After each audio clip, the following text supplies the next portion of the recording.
네, 앞서 말씀드린 것처럼 6월 소비자 물가 상승률 1년 전보다 2.7% 상승한 2.7%라는 숫자를 보여주게 됐는데요. 말씀드린 것처럼 21개월 만에 처음으로 2%대라는 숫자를 좀 보여드리게 됐습니다.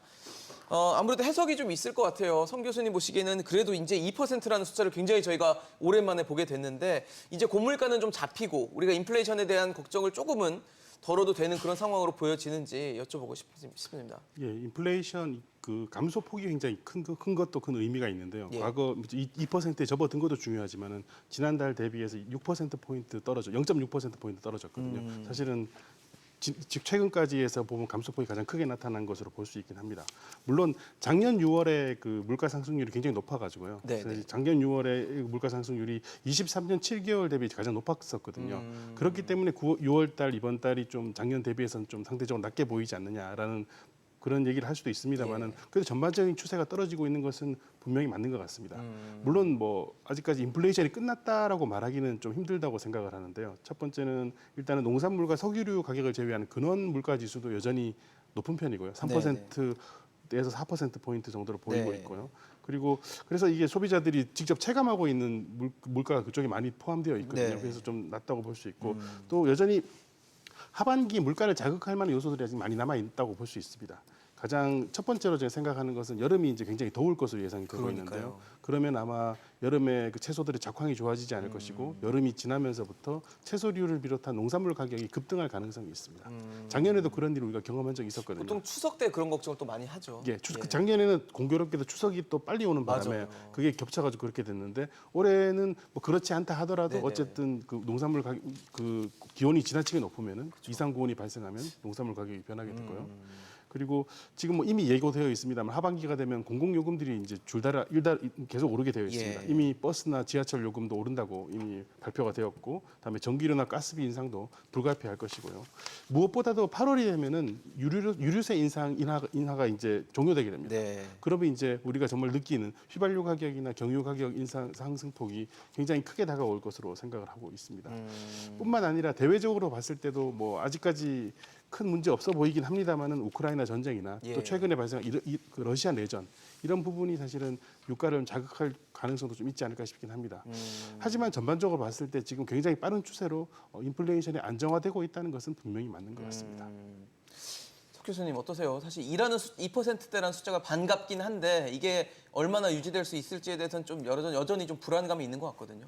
예, 이번에 나온 것은 상당히 고무적이고요. 무엇보다도 그동안에는 그 전년 동월 대비 상승률이 떨어지는 것만 가지고는 이게 기저효과가 포함되어 있기 때문에요. 작년 이맘때 물가가 워낙 높게 상승을 했기 때문에 거기서부터 추가적으로 상승하는 거를 측정하다 보면 그게 자연스럽게 낮게 나오거든요. 이게 기저효과라고 하는데 그래서 전년 동월 대비 상승률을 보게 되면 이것은 착시 효과가 있고 그래서 기저효과를 제외한 물가의 하락 추세를 보기 위해서는 전월 대비 상승률이 떨어지는지를 봐야 된다. 뭐 이런 얘기들이 있었습니다. 그런데 이번에 고무적인 이유는 전월 대비 상승률도 전년 동월 대비 상승률 2%대 찍었을 뿐만 아니라 전월 대비 상승률 같은 경우도 소비자 물가지수 동향 같은 경우는 5월 달에 0.3% 상승했는데요. 4월 대비. 6월 달에는 0% 상승을 했으니까 전월 대비 상승률 낮아졌고요. 그다음에 무엇보다 중요한 것은 그 근원 소비자 물가, 특히 저는 뭐 식료품 에너지 제외 지수를 주로 보거든요. 왜냐하면 여기에는 전기요금이랑 가스요금 두 개가 다 빠지기 때문에 공공요금 인상 효과를 제외하고 나머지 좀 물가의 기조적인 흐름을 파악할 수가 있어가지고요.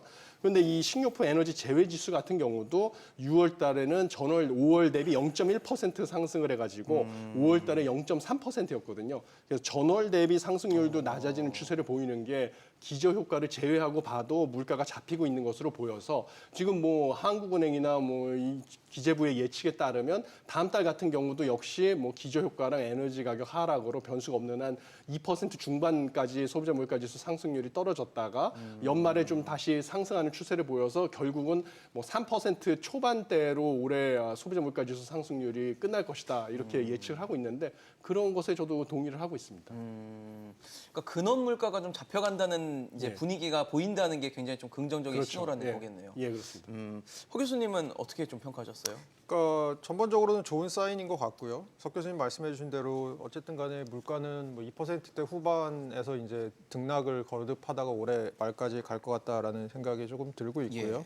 그렇게 생각하는 뭐 가장 큰 이유는 어쨌든 간에 지금 물가가 빠진 거의 가장 큰 부분은 석유류 가격이 빠진 게 굉장히 큽니다. 그러니까 예를 들어 전년 동월 대비 지금 한 25.4% 정도 빠졌는데요. 이 석유류가 차지하는 소비자 물가 지수에서의 비중 같은 게 워낙 높기 때문에 예. 이 부분이 빠지면서 지금 물가가 빠지는 게 굉장히 큰 것 같고요. 반면에 조금 걱정되는 부분, 예를 들어서 물가를 좀 밀어올릴 수 있는 부분들은 아까 이제 성환경 교수님 말씀해 주신 대로 최근 들어서 전기료, 도시가스, 지역 난방비 이거 다 20% 넘게씩 이제 전년 동월 대비 오르고 있거든요. 예. 하반기에도 이거 어느 정도 이 뭐 전기료 가격 같은 것들을 현실화하는 과정에서 뭐 인상 요소가 있고요. 그다음에 대중교통 올라갈 거 지금 있고요. 이런 부분들이 사실은 하반에 조금 물가를 불안하게 약간 밀어올릴 수 있는 가능성이 있다고 생각합니다. 거기다가 석유류 가격도 사실은 유가라는 것이 예측하기 굉장히 힘들잖아요. 근데 생각해 보면 지금 상반기엔 생각보다 중국이 리오프닝하면서 올라오는 속도가 굉장히 느렸습니다. 예. 근데 하반기에 중국이 조금 리오프닝의 효과들이 본격적으로 나타나기 시작하면 아무래도 그 석유 수요 같은 것들이 좀 증가할 수 있어서 지금은 $70 중반대에서 지금 석유류 가격이 등락을 거듭하면서 상대적으로 안정된 것처럼 보이는데요. 이게 약간 이제 불안해질 다시 올라갈 수 있는 상방 압력이 좀 있다. 이런 부분들에 대해서 이제 하반기까지는 그래도 아직까지는 우리가 2%의 중앙은행의 인플레이션 타겟이 있다면 예. 거기보다는 훨씬 특히 근원 물가 측면에서 보면 훨씬 높은 상황이니까 그런 상황에서 아직까지 마음을 놓을 수는 없는 상황이나 분명히 좋은 징조는 나타나고 있다 정도로 요약할 수 있을 것 같습니다.